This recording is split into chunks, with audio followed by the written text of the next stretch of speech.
할렐루야. 오늘도 함께 하나님의 말씀을 나누기 원하는데요. 오늘 주시는 말씀은 신명기서 14장 1절부터 21절까지의 말씀입니다. 너희는 너희 하나님 여호와의 자손이니 죽은 사람을 위해 너희 몸을 상하게 하거나 눈썹 사이 이마를 밀지 말라. 이는 너희가 너희 하나님 여호와께 거룩한 백성이기 때문이다. 지상의 모든 민족들 가운데 여호와께서 너희를 선택해 그분의 소중한 소유물이 되게 하셨다. 가증스러운 것은 어떤 것이든 먹지 말라. 너희가 먹어도 되는 동물들은 소, 양, 염소, 사슴, 노루, 불구스름한 사슴, 산염소, 야생염소, 영양, 사냥 등이다. 굽이 돌로 갈라져서 되새김질하는 동물은 너희가 먹어도 되지만 되새김질하는 것이나 굽이 갈라진 것 가운데 너희가 먹으면 안 되는 것은 낙타, 토끼, 오솔이다. 그것들은 되새김질을 하지만 굽이 갈라지지 않았으니 너희에게는 부정하다. 돼지도 부정하니 이는 굽이 갈라져 있지만 되새김질을 하지 않기 때문이다. 너희는 그 고기를 먹거나 죽은 것을 만지지 말라. 물속에서 사는 모든 생물들 가운데서는 지느러미와 비늘이 있는 것은 다 너희가 먹어도 된다. 그러나 지느러미와 비늘이 없는 것은 먹지 말라. 그것은 너희에게 부정한 것이기 때문이다. 정결한 새는 어떤 것이든 먹어도 된다. 그러나 너희가 먹지 말아야 할 것은 독수리, 솔개, 검은 솔개, 매, 새매, 그 외의 매 종류, 까마귀 종류, 타조, 헛간 올빼미, 갈매기, 새매 종류, 올빼미, 부엉이, 따오기, 거위, 독수리, 물에 잠기는 까마귀, 학, 황새 종류, 오디새, 박쥐 등이다. 모든 때로 날아다니는 곤충들은 너에게 부정한 것이니 그것들을 먹지 말라. 그러나 정결한 새는 먹어도 된다. 이미 죽은 것은 무엇이든 먹지 말라. 너희는 그것을 너희 성 가운데 사는 이방 사람에게 주어 먹게 하라. 아니면 이방 사람에게 팔라. 너희는 너희 하나님 여호와께 거룩한 백성이다. 어린 염소를 그 어미의 젖에 삼지 말라. 네, 오늘 하나님의 말씀 방금 읽으신 것처럼 오늘 본문의 1절이 이렇게 시작하죠. 너희는 너희 하나님 여호와의 자손이니 죽은 사람을 위해 너희 몸을 상하게 하거나 눈썹 사이를 이마를 밀지 말라. 당시에 주변에 풍습이 있었다면 죽은 자를 향한 애도의 마음, 그 마음을 가득 담아 그들의 몸을 상하게 하거나 눈썹 사이 이마를 미는 그런 어떤 풍습이 있었습니다. 그렇게 죽은 사람의 넋을 혹은 그 혼을 혹은 그들을 기린다라는 의미를 아마 가지고 있었을 것입니다. 더 나아가서는 어떤 의미에서는 우상을 숭배하는 데까지 확장되어 있었을 것입니다. 하나님은 이스라엘 백성에게 주변 풍습이 이와 같을지라도 따라하지 말아라 라고 이야기합니다. 풍습이라고 함은 어떤 의미인가? 많은 사람들이 하는 것을 의미합니다. 많은 사람들이 하지 않으면 절대 그 민족의 혹은 그 지역의 풍습이 되어질 수 없습니다. 다수의 인원들이 이 죽은 사람을 기리는 이러한 행동을 하고 있었다라는 것입니다. 그러나 신앙생활은 우리가 이미 많이 접했고 들었던 바처럼 다수의 논리로 하는 것이 아닙니다. 수가 많기 때문에 많은 사람이 하기 때문에 그 많은 숫자를 쫓아 신앙생활을 하는 것이 아닌 것이죠. 그래서 신앙은 반복하지만 다수의 논리로 신앙생활을 하는 것이 아니라 오히려 정수의 논리, 즉 진리의 논리로 신앙생활을 하는 것입니다. 그래서 다수가 그 방향을 선택하여 달릴지라도 정수, 즉 진리의 방향이 다른 곳에 있다면 다수를 쫓는 것이 아니라 그 오직 한 길을 쫓는 신앙의 걸음을 걸어야 하는 것이죠. 그래서 주변 모든 사람들이 누군가 하나가 죽었을 때에 이러한 행동을 통하여서 그들을 기리고 할지라도 하나님께서 그것을 원하시지 않는다면 하나님의 정도, 하나님의 진리인 이 길을 선택해야 한다는 것이죠. 다수의 논리로 신앙생활을 하지 마시고 정도를 쫓아, 정수를 쫓아, 진리를 쫓아 신앙생활 하시는 저와 여러분이 되어야 할 줄로 믿습니다. 또 결국에는 이 풍습, 죽은 사람을 기리는 이 풍습 안에는 죽음을 기리는 것을 넘어서서 앞서 말한 것처럼 조상들에게 절을 하는 과정 안에서 우리의 미래와 우리의 삶의 풍족함과 더 나은 삶을 의지하려고 하는 마음들이 나오게 마련이죠. 확장하면 우상 숭배의 기본이 되어지는 것입니다. 우리나라의 과거의 역사를 보아도 현재도 마찬가지지만 오랜 이 전통과 풍습의 영향을 받아 유교적이고 샤머니즘적인 문화가 우리 안에 있죠. 그래서 이 오늘 본문에 기록되어 있는 죽은 사람을 기리고 숭배하는 이 문화와 우리나라의 문화가 접해져 있는 접점이 있다 이렇게 생각합니다. 문화에 배어 있는 우리의 몸에 배어 있는 민족에게 배어 있는 그러한 우상 숭배가 될 만한 거리들이 굉장히 많은 것이죠.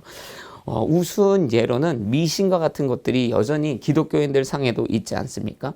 빨간색으로 막 이름을 쓰면요. 아직도 부모님들이 빨간색으로 이름을 쓰면 어떡하냐고 얘기하죠. 막 손톱발톱 어렸을 적에 잘라서 막 아무데나 버리면 손톱발톱은 아무데나 버리는 거 아니라고 막 문지방 밟고 걸어다니지 말라고 다리 떨지 말라고 복이 나간다고 이런 얘기 우스갯소리를 하지 않습니까? 사실은 기독교인인데 이런 웃지 못할 미신들에 우리가 여전히 우리의 삶이 문화가 그렇게 몸에 배어 있었기 때문에 나아가죠. 조금 더 심각하게 확장해 보면 교회를 다니는데요. 여전히 조상들에게 기도를 하죠. 또 점을 보고요. 자녀들 결혼한다 그러면 궁합 보고 사주 보고 이름 정하는데 막 장명가를 찾아다니고 막 그렇게 우리의 삶에 녹아져 있는 우상숭배, 이 미신의 모습들은 그냥 우리의 삶에 녹아져 있고 삶에 배어 있기 때문에 아무런 거리낌 없이 신앙인이라고 하면서도 우리의 삶이 그런 것들을 행하고 있는 것을 보게 되는 것이죠. 풍습이 그렇다고 해서 문화가 그렇다고 해서 우상숭배와 미신의 그 현장으로 우리가 자연스럽게 행하면서 괜찮다 하는 이러한 삶의 모습이 있다면 그러한 조그만 것들까지도 영적 민감성을 가지고 끊어내실 수 있었으면 좋겠습니다. 또 이 죽음에 대해서 기리는 이 모습을 통해 우리는 죽음을 과도히 슬퍼하는 자의 모습들을 보게 됩니다. 기독교인들에게 죽음은 끝이 아닙니다. 기독교인들에게 죽음은 하나님과 함께하는 것이요 영원한 축복에 들어가는 것이기 때문에 죽음을 마주하는 것은 슬픈 일이요 애도할 만한 일이지만 그 죽음이 우리를 억누르지 못하도록 그 죽음이 우리를 완전히 짓눌러 그 죽음에 매여 실망과 좌절과 낭만과 슬픔 가운데 주저앉을 것이 아니라 천국의 소망을 보며 달려나가는 믿음이 있어야 될 줄로 믿습니다. 이 시국의 안타까운 죽음들을 주변에서 간혹 보게 됩니다. 믿음으로 그 슬픔의 어려운 과정들을 함께 이겨낼 수 있도록 우리가 이 천국의 소망과 영원한 부활 소망 붙들고 살아갈 수 있게 되기를 다시 한번 도전합니다. 오늘 본문의 말씀이 3절로 이어져서 가증한 것은 어떤 것이든 먹지 말라 이렇게 선언합니다. 가증스러운 것은 어떤 것이든 먹지 말라. 이것은 바로 여지의 문제입니다. 문을 열어두겠냐라는 거예요. 완벽한 제거, 더 이상 어떠한 영역에서도 그 죄의 유혹에 넘어지지 않겠다는 단호한 결정이 필요한 것입니다. 이스라엘 백성이 가나안 땅 들어가서 민족과 민족을 마주하며 전쟁할 때 여지를 남겨둘 때마다 무너졌습니다. 이스라엘 백성이 하나님을 쫓다가 우상을 향해 여지를 남겨둘 때마다 무너졌습니다. 이쯤이면 되지 않을까? 여러분 여름 시절에 모기가 많잖아요. 그런데 모기 안 들어오게 하려고 문을 닫고 있다가 이쯤이면 괜찮겠지. 문 조금만 열어놓으면요.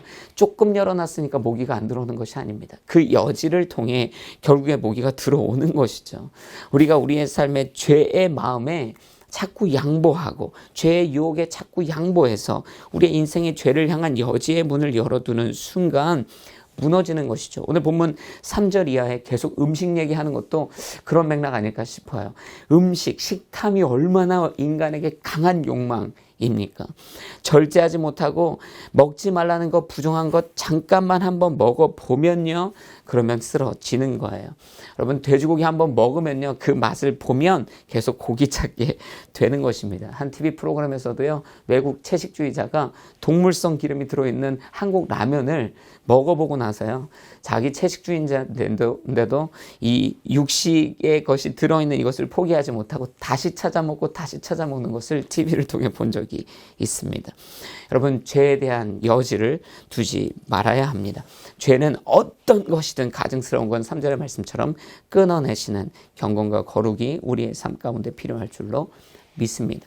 11절의 말씀에 반대의 이야기로 도전하죠.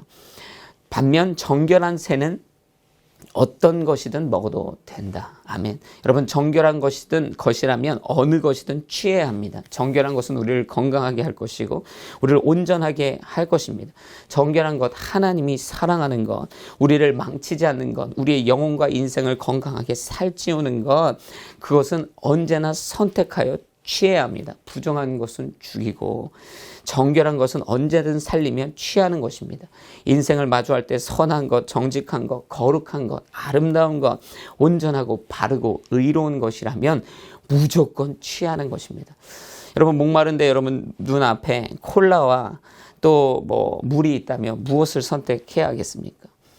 당연히 물을 선택해야 되는데요. 자꾸 이제 콜라 선택하는 거예요. 우리의 몸에 해악이 되는 것을 알지만 여러분, 콜라 아니야 물 선택해야 되는 것이죠. 만약에 더 쉽게 정수와 하수가 있다면, 깨끗하게 걸러진 물과 더러운 하수가 있다면 마시기 위해 무엇을 선택하시겠습니까? 여러분, 계산 없이 무조건 정수된 물을 선택하실 거예요. 정결한 것을 무조건 선택하는 인생. 내 인생의 가로마다 이 갈려진 이 길들마다 하나님의 정결함을 무조건 취하는 인생. 그 정결함을 취할 때 우리의 인생이 건강함으로 살찌워지며 건강함 안에서 성장하고 하나님의 기뻐하시는 인생이 되게 될 줄로 믿습니다. 오늘도 경건과 거룩으로 주의 뜻을 쫓아 하나님이 기뻐하시는 자녀의 삶을 살아내시기를 주의 이름으로 축복합니다. 함께 같이 기도하시겠습니다. 사랑해 주님, 감사합니다. 오늘도 주님께서 우리 가운데 주신 말씀으로 하루를 살아내며 승리케 하여 주옵소서. 우리의 삶에 배어있는 모든 풍습을 쫓는 마음과 우상 숭배에 빠져있는 마음들 아버지 내려놓게 하시고 다수의 신앙이 아닌 정수의 신앙으로 하나님의 진리를 쫓아 살아가게 하여 주옵소서. 어떤 것이든 부정한 것은 끊어내고 어떤 것이든 정결한 것은 취하며 기쁨으로 살아내 주 안에서 건강하게 성장하여 하나님의 뜻을 이뤄내는 믿음의 자녀 되게 하여 주옵소서. 모든 영광을 주님 앞에 올려드리며 예수 그리스도의 이름으로 기도드렸습니다. 아멘.